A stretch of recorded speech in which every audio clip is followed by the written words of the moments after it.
বিসমিল্লাহির রহমানির রহিম। আসসালামু আলাইকুম। আজ আমেরিকার এয়ারফোর্স ইয়েমেনের উপর হামলা করছে। শুধু হামলা করে নাই, সোজা যুদ্ধ শুরু করে দিচ্ছে। এটা এত বড় যুদ্ধ হতে যাচ্ছে যে আপনি পূর্বের সব যুদ্ধকে ভুলে যাবেন। সবচেয়ে গুরুত্বপূর্ণ বিষয় হচ্ছে এই হামলার অর্ডার দিয়েছেন স্বয়ং ডোনাল্ড ট্রাম্প।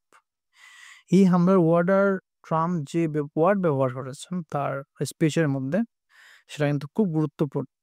আপনি শুনেও অবাক হবেন এই যুদ্ধ কত বড় হতে যাচ্ছে। ট্রাম্প বলতেছে, "আমি যুদ্ধ শুরু করব না, করতে চাই না।" কিন্তু সে মজবুর হয়ে এই যুদ্ধ শুরু করছে। নেক্সট আমরা দেখতে পারি ট্রাম্প ইরানের উপর হামলা করে দিতে পারে। এটা অবাক হওয়ার মতো কিচ্ছু নাই। হঠাৎ ডোনাল্ড ট্রাম্প ইউ-টার্ন নিছে কেন?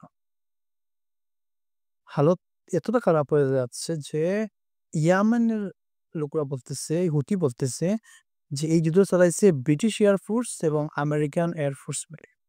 কিন্তু ট্রাম্প বলতেছে যে, "না, এটা আমি অর্ডার করছি।" শুধু আমেরিকান এয়ার ফোর্স এবং নেভি মিলেই হামলা করছে। এবং ডোনাল্ড ট্রাম্প কিন্তু অর্ডার করেছিল যে, "হ্যাঁ, দুটোটা মিলে আর ওরা হামলা করো যাতে হামলাটা অনেক বড় হয়।" এবং এই হামলায় ইয়েমেনের ২৯ জন নিহত হয়েছে। ট্রাম্প বলতেছে, "আমরা একটি আমরা নেক্সট কয়েকদিন যাবৎ ইয়েমেনে হামলা করব। এত বড় হামলা করব তোমরা চিন্তাও করতে পারবে না।"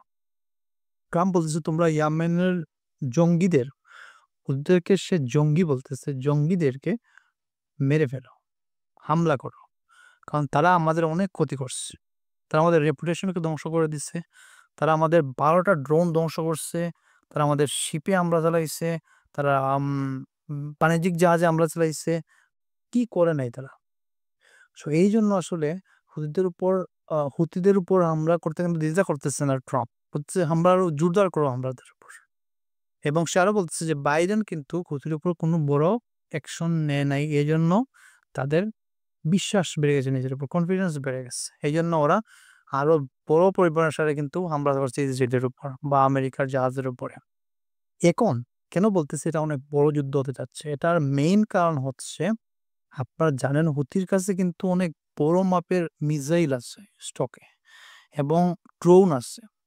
নেক্সট আমরা আজ দেখতে পাবো হয়তোবা যেকোনো সময় আমরা নিউজ পাবো যে ইয়ামেনের হুতিরা কি করছে, আমেরিকার যে ওয়ারশিপ আছে, ওয়ারশিপের উপর হামলা করবে, ওদের এয়ারক্রাফট ক্যারিয়ারের উপর হামলা করবে, ওদের যে মিডল ইস্টের মধ্যে বেইজ আছে, সেই বেইজগুলোতে ড্রোন হামলা করবে, মিসাইল হামলা করবে, করে জবাব দিবে এবং এটা কিন্তু চলতে থাকবে।